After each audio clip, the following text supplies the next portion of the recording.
ഇന്നത്തെ വെറുതെ ഒരു ദിവസമാണ് കേട്ടോ. അപ്പോൾ രാവിലെ 4:30 എണീക്കും. അപ്പോൾ തന്നെ ഞാൻ മഞ്ഞൾ വെള്ളം ഉണ്ടാക്കും കേട്ടോ. പിന്നെ പിള്ളേർക്ക് കൊണ്ടുപോകാനായിട്ട് ജീര റൈസും ആലു ഗോപി കേട്ടോ. അപ്പോൾ കുറച്ച് ചോറ് ബാക്കി ഇരിപ്പുണ്ടായിരുന്നു. അപ്പോൾ അത് വെച്ച് അഡ്ജസ്റ്റ് ചെയ്യാമെന്ന് വിചാരിച്ചു. പിന്നെ പാലും ചൂടാക്കി അവർക്കൊന്ന് സ്മൂത്തി അടിച്ചു കൊടുക്കാനായിട്ട്. പിന്നെ മുസലിയും എൻ്റെ ബ്രേക്ക്ഫാസ്റ്റ് കേട്ടോ. അപ്പോൾ വേഗം തന്നെ ഞാൻ ആലു ഗോപി ഉണ്ടാക്കാനായിട്ട് ജസ്റ്റ് എൻ്റെ രീതിയിലാട്ടോ ഞാൻ ഉണ്ടാക്കണത്.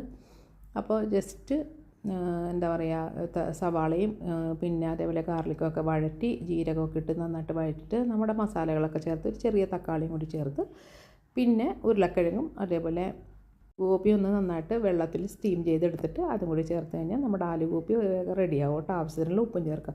അതേപോലെ തന്നെ ഇപ്പുറത്ത് ഞാൻ ജീര റൈസിന് വേണ്ടി കുറച്ച് മല്ലിയിലയും ജീരകവും അതേപോലെ കുറച്ച് ഗീയും എണ്ണയും കൂടി ഇട്ട് നന്നായിട്ട് മുരിച്ചെടുത്തിട്ട് അതിലേക്ക് റൈസും ചേർത്ത് ഉപ്പും ചേർത്തപ്പോൾ നമ്മുടെ ജീര റൈസ് ഇവിടെ റെഡിയായി.